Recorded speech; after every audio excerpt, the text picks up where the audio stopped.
En este episodio de Gateway Books por Crestans, arrojamos luz sobre un capítulo oscuro y a menudo pasado por alto en la historia. Una época en la que el miedo y la sospecha llevaron a la persecución de mujeres en uno de los juicios masivos más mortales de Europa. Exploraremos tres lecturas fascinantes. The Mercies, de Kieran Millwood Hargrave, una novela inspirada en los juicios de brujas de Bardeux en el siglo XVII. Maleus Maleficarum, el infame texto medieval que alimentó las cacerías de brujas en toda Europa. Y The Witches of Bardeux, de Ingrid Hale, que revela cómo el miedo, la histeria y los acusadores infantiles impulsaron las persecuciones de brujas más brutales de Noruega. A través de estas historias, reflexionaremos sobre cómo las sociedades impulsadas por el miedo pueden volverse contra las suyas, dejando legados de injusticia y pérdida, y por qué es importante recordar estas historias.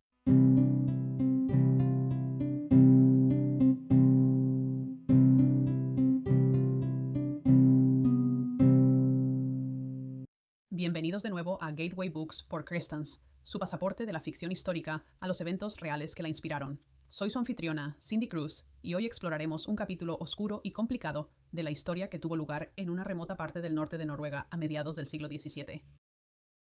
Estos eventos impulsados por el miedo y las peligrosas dinámicas de poder llevaron a la persecución y muerte de innumerables mujeres. Pero antes de sumergirnos en las historias, es importante abordar el término bruja. La palabra en sí misma lleva el peso de siglos de acusaciones y miedo. Y no era un título que estas mujeres reclamaran, sino uno impuesto por una sociedad dominada por la superstición y la paranoia. En realidad, estas mujeres eran hijas, madres, vecinas y amigas. Formaban parte de sus comunidades hasta que el miedo desgarró esas comunidades. A lo largo de este episodio, puede que escuchen la palabra bruja como parte del contexto histórico o el título de un libro, pero siempre que sea posible, haremos un esfuerzo por referirnos a ellas simplemente como mujeres, porque eso es lo que eran. Al ser conscientes de cómo hablamos de ellas, esperamos honrar sus vidas en lugar de definirlas por la acusación que llevó a sus muertes. Ahora, comencemos. Hoy vamos a hablar de Las Misericordias, de Kieran Millwood Hargrave, una novela que es tanto hermosa como inquietante, basada en eventos históricos reales que no mucha gente conoce. La historia nos lleva a Bardeux, un remoto pueblo en Noruega a principios del siglo XVII. Esta fue una época en la que el miedo y la sospecha llevaron a uno de los juicios de brujas más mortales de Europa, y los eventos que inspiraron el libro son tan desgarradores como la propia historia. Comencemos con un poco de contexto, porque realmente prepara el escenario para lo que sucede. En 1617, una tormenta brutal golpeó Bardeux, matando a unos 40 pescadores, casi toda la población masculina del pueblo. Así, de repente, las mujeres se quedaron solas para valerse por sí mismas, obligadas a asumir tareas que nunca antes habían hecho. Tuvieron que pescar, remendar redes y básicamente dirigir el pueblo sin los hombres. Fue un cambio enorme respecto a cómo se suponía que debían ser las cosas. Ahora, en lugar de ser vistas como resilientes e ingeniosas, su capacidad de adaptación se veía con sospecha. Algunos pensaban que no era natural, que de alguna manera su nueva independencia había invitado al mal. Las cosas tomaron un giro más oscuro unos años después, cuando las autoridades enviaron a un nuevo comisionado, Absalom Cornet, a la zona. Su misión era restaurar el orden y, en su mente, erradicar cualquier signo de brujería. Absalom estaba fuertemente influenciado por el infame Maleus Maleficarum, un texto medieval que trataba la brujería como una amenaza real y aterradora. Como puedes imaginar, su presencia no era precisamente reconfortante. Era más bien como una tormenta en sí misma, una que despertaba miedo y paranoia. El personaje central del libro es Maren, una joven que pierde a su padre, hermano y prometido en la tormenta. De la noche a la mañana, su vida cambia por completo. Ella y las otras mujeres tienen que tomar las riendas, y de alguna manera su dolor se convierte en la fuerza motriz para mantener a la comunidad en marcha. No es fácil, pero se adaptan. Maren se convierte en una de las líderes silenciosas, alguien que equilibra su propio dolor con la necesidad de sobrevivir. Luego está Ursa, la esposa de Absalom, que llega a Bardeux sintiéndose tan fuera de lugar como cabría esperar. Ella es de la ciudad, no está acostumbrada a la dureza de este pueblo aislado y definitivamente no está preparada para la misión de su esposo. Ursa se siente inicialmente abrumada por el frío, por la independencia de las mujeres, por la dureza de Absalom, pero poco a poco ella y Maren forman un vínculo. Al principio es frágil, solo dos mujeres tratando de entender su nueva realidad. Pero a través de su amistad podemos ver el pueblo tanto desde la perspectiva de un habitante como de un forastero, lo que añade mucha profundidad a la historia. Lo que realmente destaca en Las Misericordias es cómo el miedo puede consumir a una comunidad. Después de la tormenta, las mujeres de Bardot se unen porque tienen que hacerlo. La supervivencia depende de ello. Pero cuando llega Absalom, interpreta su resiliencia como rebelión. Para él, que las mujeres pesquen y manejen sus propias vidas es antinatural e incluso pecaminoso. Ve la influencia del diablo donde solo hay practicidad y dolor. Muestra cómo el miedo puede distorsionar las percepciones y cómo aquellos en el poder pueden usar ese miedo para justificar acciones horribles. No se trata solo de poder, sino también de dolor y cómo éste moldea a las personas. La pérdida de Maren es cruda y siempre presente, pero ella la canaliza en hacer algo que necesita hacerse. Ursa, por otro lado, está sufriendo a su manera, no solo por la vida que dejó atrás, sino por la versión de sí misma que pensó que sería. El contraste entre la fuerza práctica de Maren y la resistencia silenciosa de Ursa hace que su conexión sea aún más conmovedora. Ambas representan diferentes formas de enfrentar la pérdida y el cambio, y su amistad se convierte en una especie de refugio ante la creciente hostilidad que las rodea. Absalom es un personaje impulsado por la convicción. Realmente cree que está haciendo la obra de Dios, lo que lo hace aún más peligroso. En su mente está salvando a Bardo del mal, pero nunca se detiene a cuestionar si el mal contra el que lucha realmente existe. Su certeza lo ciega a la realidad, y eso es gran parte de lo que hace que su presencia sea tan asfixiante. Casi se puede sentir cómo aumenta la tensión cada vez que entra en escena. El libro también hace un trabajo increíble al mostrar cómo pequeñas acciones, aparentemente insignificantes, pueden ser tergiversadas como evidencia de culpabilidad. Un gesto, una mirada, un momento de compasión. Bajo el escrutinio de Absalom, nada está a salvo, y eso es lo que hace que el miedo sea tan insidioso. No son solo las acusaciones directas, es la lenta erosión de la confianza entre los vecinos, entre los amigos. Hargrave captura magistralmente ese sentido de temor, donde cada elección se siente como un riesgo. Este libro está escrito de una manera que realmente te atrapa. El lenguaje de Hargrave es lírico, pero realista. Sientes los vientos helados de Bardo, la soledad, la forma en que el mar tanto provee como amenaza. Su atención al detalle te hace sentir como si estuvieras allí mismo con Maren y Ursa, tratando de aferrarse a la poca normalidad que les queda. El diálogo se siente auténtico, y hay una intensidad silenciosa en cada interacción. Incluso cuando no se dice nada, puedes sentir el peso de lo no dicho. La verdadera fortaleza de Las Misericordias radica en cómo captura la naturaleza sutil y creciente del miedo, cómo se infiltra en la vida cotidiana, convirtiendo a los vecinos en enemigos y la amabilidad en sospecha. A través de las experiencias de Maren y Ursa, vemos lo fácilmente que el poder puede corromperse cuando está impulsado por la certeza y la intolerancia. Es una historia que nos desafía a pensar en cómo las comunidades pueden desmoronarse cuando el miedo toma la delantera. Esta mentalidad impulsada por el miedo no surgió de la nada. Fue moldeada y alimentada por un texto notorio que sentó las bases para siglos de persecución, el Malleus Maleficarum. Echemos un vistazo más de cerca a este infame manual y cómo se convirtió en un instrumento de miedo y control. Si queremos entender por qué el miedo a la brujería se arraigó tan profundamente en Europa, el Malleus Maleficarum es el libro que debemos examinar. Escrito en 1487 por dos monjes dominicos, Jarich Kramer y Jacob Springer. El Malleus Maleficarum era esencialmente un manual para identificar, procesar y castigar a las supuestas brujas.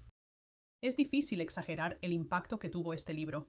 Se convirtió en la referencia principal para cazadores de brujas e inquisidores en toda Europa durante cientos de años. En una época en la que el miedo y la superstición estaban desenfrenados, este texto proporcionaba algo que parecía certeza. Era estructurado, autoritario y se presentaba como una guía teológica y legal, pero no era solo una pieza académica, era un llamado a la acción. Lo interesante es que el Malleus Maleficarum no fue aceptado de inmediato. De hecho, cuando Kramer lo escribió por primera vez, la Iglesia no estaba completamente de acuerdo. La Iglesia Católica había sido algo escéptica sobre las acusaciones de brujería hasta ese momento, al menos de manera oficial. Pero Kramer estaba decidido a legitimar su trabajo, así que consiguió una bula papal del Papa Inocencio VIII en 1484 que condenaba la brujería como un crimen grave. Adjuntó este decreto a su libro, haciendo parecer que la Iglesia respaldaba completamente sus ideas, aunque eso no era del todo cierto. La motivación de Kramer provenía de una frustración personal. Como inquisidor, había tenido dificultades para condenar a mujeres por brujería en Innsbruck, donde sus métodos y su obsesión con la culpabilidad femenina fueron fuertemente criticados. El obispo local incluso lo expulsó, declarándolo no apto para el cargo. Así que, de alguna manera, el Malleus Maleficarum fue su respuesta a ese fracaso, una forma de hacer que sus métodos parecieran legítimos y necesarios. El título en sí mismo es revelador. Malleus Maleficarum significa el martillo de las brujas. Implica fuerza, destrucción y una clara intención de aplastar lo que se percibía como maldad. Este libro se dividía en 3 partes. La primera trataba de probar que las brujas existían y eran una amenaza. La segunda se centraba en identificar a las brujas y sus supuestos poderes. Y la tercera daba instrucciones detalladas sobre cómo procesarlas y castigarlas. Lo que resulta particularmente escalofriante es cómo el Malleus Maleficarum enmarcaba la brujería como un crimen cometido principalmente por mujeres. El libro argumentaba que las mujeres eran más susceptibles al mal debido a sus supuestamente mentes más débiles y su naturaleza más carnal. Pintaba a las mujeres como inherentemente defectuosas y fácilmente corruptibles, lo que no solo alimentaba la misoginia, sino que también facilitaba atacar a aquellas que no se conformaban a las normas sociales. Uno de los aspectos más perturbadores es cómo el libro combinaba la teología con una especie de lógica pseudocientífica. Kramer y Springer no solo afirmaban que las brujas existían, expusieron razones elaboradas de por qué las mujeres eran más propensas a convertirse en brujas. Señalaron historias bíblicas, filosofía natural e incluso creencias populares para construir su argumento. Y debido a que el libro se presentaba como rigurosamente religioso e intelectual, tenía una autoridad aterradora. La segunda parte del Malleus Maleficarum era esencialmente una guía para identificar brujas. Enumeraba señales a tener en cuenta, como tener una marca de nacimiento o comportarse de manera extraña. Afirmaba que las brujas podían controlar el clima, dañar el ganado y causar enfermedades a través de maldiciones. Si una mujer no mostraba el debido miedo o humildad cuando era acusada, eso en sí mismo era sospechoso. La lógica era circular e imposible de refutar. Si una mujer negaba ser una bruja, se consideraba prueba de su astucia. Si confesaba, era culpable. No había salida. Luego venían los métodos para extraer confesiones, que a menudo implicaban torturas brutales. El libro justificaba la tortura como un mal necesario, afirmando que las brujas eran inherentemente engañosas y necesitaban ser forzadas a revelar la verdad. Una vez obtenida una confesión, generalmente seguía la ejecución. El libro insistía en que no se debía mostrar misericordia, ya que las brujas representaban una grave amenaza para la comunidad. El Malleus Maleficarum se difundió rápidamente después de ser impreso, gracias a la tecnología relativamente nueva de la imprenta. Su influencia creció en los siglos XVI y XVII, coincidiendo con periodos de agitación social, conflictos religiosos y tensiones económicas. Cuando la gente se sentía insegura o amenazada, buscaba explicaciones y el libro proporcionaba una, aunque defectuosa y peligrosa. Su mayor impacto fue su capacidad para convertir el miedo en violencia estructurada. En lugar de acusaciones al azar, creó una especie de plan para la persecución. Legitimó la idea de que la independencia o la no conformidad de las mujeres eran inherentemente malignas. En la práctica, esto significaba que las mujeres que vivían solas, practicaban la curación tradicional o no encajaban en los roles sociales esperados, se convertían en objetivos principales. El impacto cultural fue enorme en Alemania, Suiza, Francia y Escocia. Las cacerías de brujas se intensificaron con miles de mujeres ejecutadas basándose en acusaciones arraigadas en las ideas promovidas por este libro. Jueces, inquisidores y autoridades locales lo trataban como un hecho, y una vez que comenzaban las acusaciones, eran casi imposibles de refutar. Entonces, ¿por qué el Malleus Maleficarum se volvió tan influyente? Parte de la razón fue el momento en que apareció. Surgió cuando Europa ya estaba lidiando con la agitación religiosa, la reforma protestante, la contrarreforma católica y un sentido general de inestabilidad. Las acusaciones de brujería se convirtieron en una forma de explicar la desgracia, ya fuera una cosecha fallida, un brote de enfermedad o un conflicto personal. El lenguaje pseudo-legal del libro otorgó autoridad a miedos irracionales, convirtiendo rumores en evidencia. También aprovechó la misoginia arraigada. La idea de que las mujeres eran inherentemente propensas al pecado no era nueva, pero el Malleus Maleficarum la amplificó, transformando creencias misóginas en justificaciones legales para la tortura y la ejecución. El libro insistía en que las mujeres eran más propensas a hacer pactos con el diablo debido a su supuesta debilidad. Es perturbador pensar cómo este texto reforzó estereotipos dañinos durante siglos. El hecho de que el libro afirmara ser tanto una autoridad teológica como legal lo hacía especialmente peligroso. Se presentaba como una verdad indiscutible, lo que significaba que desafiar sus conclusiones no era solo una cuestión de desacuerdo, sino que se veía como estar del lado del mal. De muchas maneras, el Malleus Maleficarum preparó el escenario para las cacerías de brujas modernas, al enmarcar el miedo y las sospechas como deberes morales. Incluso cuando las ideas de la Ilustración comenzaron a desafiar la superstición, el legado del Malleus Maleficarum perduró.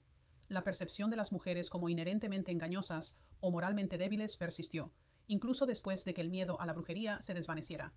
El daño social ya estaba hecho, y no se trataba solo de los juicios por brujería, sino de cómo la independencia y el conocimiento de las mujeres fueron sistemáticamente suprimidos. Entender el Malleus Maleficarum es crucial porque nos ayuda a ver cómo el miedo puede ser codificado en la ley, convirtiendo el prejuicio en política. Es un recordatorio sombrío de que una vez que el miedo se institucionaliza, se vuelve increíblemente difícil de desafiar. Este libro no solo reflejaba creencias existentes, sino que las moldeaba activamente, empujando a las comunidades hacia la violencia y la persecución. Y esta mentalidad no desapareció simplemente cuando las cacerías de brujas finalmente declinaron. La misma lógica que enmarcaba a las mujeres como inherentemente peligrosas o propensas a la corrupción encontró nuevas formas en sociedades posteriores. Es por eso que estudiar este texto es más que solo mirar la historia. Está examinando cómo el poder puede manipular el miedo para justificar actos terribles. Cuando miramos hacia atrás en los juicios de Bardeux, es imposible ignorar cómo las ideas del Malleus Maleficarum influyeron en la mentalidad de las autoridades. Absalom Cornet, el comisionado en The Mercies, encarna el legado del libro. Un hombre tan convencido de su rectitud que no puede ver la humanidad de las mujeres a las que persigue. Es un recordatorio escalofriante de que una vez que el miedo se arraiga, puede ser manipulado para justificar casi cualquier cosa. A continuación, veremos cómo el mismo miedo se manifestó específicamente en los juicios de brujas de Bardeux y cómo las historias de las mujeres involucradas han sido recordadas y reexaminadas en Las brujas de Bardeux por Ingrid Hale. Las brujas de Bardeux aborda los eventos desde un ángulo diferente. Ofrece un relato impulsado por una investigación meticulosa de lo que sucedió, al mismo tiempo que enfatiza el impacto duradero en la comunidad, a diferencia de The Mercies, que utiliza una narrativa ficticia para dar vida a los eventos. El trabajo de Hale está basado en análisis históricos y testimonios reales. Es una inmersión profunda en cómo el miedo y la sospecha se apoderaron de la comunidad y cómo los ecos de esos trágicos eventos aún se sienten hoy en día. Lo que distingue a las brujas de Bardeux es su enfoque en cómo estos juicios no fueron solo el resultado de un evento singular o de unos pocos hombres poderosos imponiendo su voluntad. En cambio, Hale descubre cómo el miedo se infiltró en el tejido de toda la comunidad, influyendo no solo en las autoridades, sino también en la gente común de Bardeux. Este libro desafía la idea de que las cacerías de brujas fueron impuestas únicamente desde arriba. En cambio, revela cómo los aldeanos comunes, impulsados por el miedo y la desesperación, se volvieron cómplices de la tragedia. Uno de los aspectos más convincentes de la narrativa de Hale es cómo centra las experiencias de aquellos que eran más vulnerables durante este periodo. Mujeres que ya estaban marginadas dentro de su comunidad y, crucialmente, los niños que se convirtieron en los testigos clave en los juicios. Hale no solo relata los hechos, sino que desentraña las dinámicas sociales que llevaron a los niños a acusar a los adultos, a veces a sus propias madres. Para entender por qué estas acusaciones echaron raíces, debemos observar la atmósfera psicológica de la época. El duro entorno de Ardo hacía de la supervivencia un esfuerzo comunitario, pero también fomentaba un tipo de sospecha que podía descontrolarse fácilmente. Después de la devastadora tormenta que mató a la mayoría de los hombres, los aldeanos restantes enfrentaron no solo el dolor, sino una profunda disrupción de su estructura social.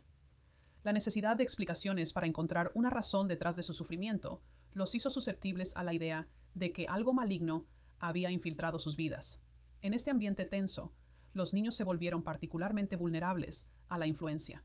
Hale destaca cómo los adultos, impulsados por una desesperada necesidad de respuestas, a veces empujaban a los niños a confirmar sus peores temores. Otras veces, los niños realmente creían haber visto signos de brujería, influenciados por historias y supersticiones que circulaban a su alrededor. Una vez que un niño hacía una acusación, era casi imposible retractarse. Cualquier vacilación o cambio en la historia se interpretaba como una señal de que el mismo diablo estaba tratando de proteger a su sirviente.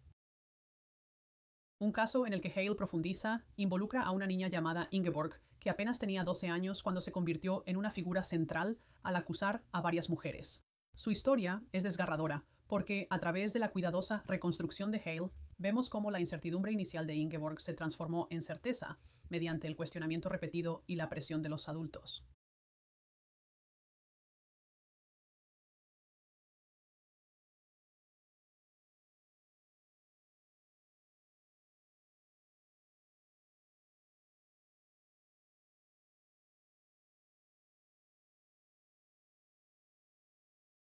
Ella muestra cómo quedaron atrapados en una red de miedo y expectativas. La presión para proporcionar respuestas que explicaran por qué seguían ocurriendo cosas malas se volvió insoportable. En muchos sentidos, estos niños también fueron víctimas, manipulados por adultos que los veían como instrumentos para revelar supuestas verdades. Lo que hace que esta situación sea aún más compleja es cómo estas acusaciones se alinean con las tensiones sociales existentes. Algunas de las mujeres acusadas ya eran vistas como forasteras o problemáticas. En una comunidad pequeña como Bordeaux, donde las acciones de todos eran escrutadas, ser diferente podía ser peligroso. Si una mujer no se adhería estrictamente a las normas sociales o criticaba abiertamente a los demás, eso podía ser suficiente para convertirla en un objetivo. Cuando los niños señalaban con el dedo, solo se necesitaban unas pocas historias corroborativas para sellar su destino. Otro aspecto fascinante de las brujas de Bordeaux es cómo Hale examina el papel de la Iglesia. A diferencia de otros juicios de brujas, donde la Iglesia adoptaba una postura más cautelosa, en Bordeaux, el clero local a menudo reforzaba el miedo a la brujería. Los sermones predicaban sobre la influencia del diablo y cualquier signo de disidencia se interpretaba como una alianza con el mal. Hale muestra cómo la fe, en lugar de ofrecer consuelo, se convirtió en una herramienta para justificar la violencia y el ostracismo. Una de las partes más conmovedoras del libro es cuando Hale discute las secuelas de los juicios. Una vez que la histeria se desvaneció y los juicios terminaron, la comunidad tuvo que enfrentarse a lo que habían hecho. Las familias estaban destrozadas, los vecinos ya no podían confiar unos en otros, y la culpa colectiva dejó cicatrices profundas. Hale no evita abordar las consecuencias a largo plazo de esta traición. Durante años, Bordeaux luchó por seguir adelante, acosado no solo por el recuerdo de los juicios, sino por la conciencia de que se habían vuelto contra los suyos. A través de entrevistas con descendientes modernos e investigación en archivos, Hale descubre cómo la memoria de estos eventos perduró. Generaciones después, la gente en Bordeaux todavía habla de los juicios de brujas con una mezcla de vergüenza y tristeza. Hay un sentido de duelo no resuelto, no solo por las mujeres que murieron, sino por la comunidad que perdió su sentido de solidaridad. La escritura de Hale es cuidadosa y matizada. No sensacionaliza la violencia ni las acusaciones. En cambio, se centra en comprender cómo una comunidad que antes funcionaba como un colectivo se desmoronó cuando el miedo tomó el control. Al hacerlo, desafía la idea de que las cacerías de brujas eran puramente sobre fanatismo religioso. También se trataban de poder, control y la ruptura de los lazos sociales. Uno de los mensajes más poderosos de las brujas de Bordeaux es cómo nos obliga a enfrentar la incómoda verdad de que personas comunes pueden verse envueltas en una crueldad extraordinaria. Es fácil mirar hacia atrás y pensar que habríamos actuado de manera diferente, pero la cuidadosa reconstrucción de Hale muestra que cuando el miedo se convierte en una fuerza guía, la moralidad se vuelve maleable. El libro no solo critica el pasado, nos desafía a pensar en cómo las comunidades de hoy responden al miedo y cómo el chivo expiatorio continúa de diferentes maneras. Al reflexionar sobre las mujeres que murieron, Hale no las reduce a víctimas. Pinta un cuadro de su resiliencia, de sus vidas diarias antes de las acusaciones y de los pequeños actos de resistencia que mostraron incluso cuando el mundo se volvió en su contra. Es un tributo respetuoso y poderoso a mujeres que fueron más que solo brujas acusadas. Eran hijas, madres y partes integrales de la comunidad.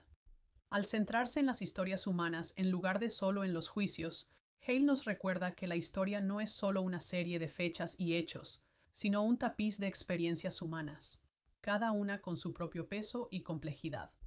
Este enfoque hace que Las Brujas de Bardo no solo sea informativo, sino profundamente conmovedor. El libro nos deja con una pregunta importante. ¿Cómo recordamos a estas mujeres? ¿Las vemos como víctimas desafortunadas de la superstición o las reconocemos como personas que vivieron, amaron y trataron de sobrevivir en un mundo que se volvió hostil? El trabajo de Hale es un esfuerzo por recuperar sus historias del estigma de brujas y recordarnos que su humanidad era real, aunque la historia intentara borrarla. A continuación, veremos cómo las historias de The Mercies, el Maleus Maleficarum y The Witches of Bardo se entrelazan, revelando que el miedo a la brujería no fue solo un fenómeno aislado, sino parte de un legado cultural más amplio que aún resuena hoy en día. Es difícil alejarse de estas historias sin sentir una sensación de pesadez, no solo por lo que ocurrió, sino por lo que revela sobre la naturaleza humana. Los juicios de brujas de Bardo no se trataban solo de superstición o crueldad aislada. Se trataban del miedo moldeando la realidad, de comunidades desgarrándose desde dentro.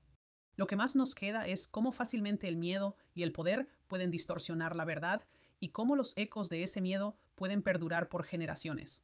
Estas mujeres no fueron solo víctimas de las circunstancias, eran individuos cuyas vidas se definieron por acusaciones arraigadas en el miedo.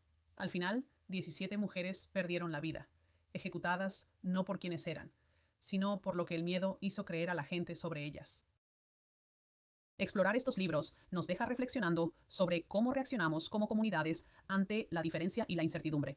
¿Somos rápidos para juzgar, etiquetar, condenar, o podemos dar un paso atrás y recordar que detrás de cada historia de miedo y persecución hay vidas humanas? Personas reales cuyas historias merecen ser vistas con honestidad y empatía. Gracias por tomarse el tiempo de reflexionar sobre esta historia con nosotros. Estas historias pueden estar arraigadas en el pasado, pero continúan planteándonos preguntas importantes hoy en día. Si disfrutaste de este episodio de Gateway Books for Christians, no olvides darle like, suscribirte y compartir tus pensamientos con nosotros. Nos encanta saber cómo estas historias resuenan contigo. En Christians, nos dedicamos a crear espacios que inspiran tu amor por la lectura, lugares donde puedas sumergirte en historias, reflexionar sobre la historia y explorar nuevas perspectivas. Ya sea a través de equipo pensado o decoración del hogar, creemos que tu espacio debe celebrar tu pasión por los libros. Visita crestans.com para descubrir piezas que harán que tu rincón de lectura sea aún más acogedor. Gracias por ser parte de este viaje con nosotros. Hasta la próxima, sigue leyendo, sigue reflexionando y sigue compartiendo historias que te desafíen e inspiren.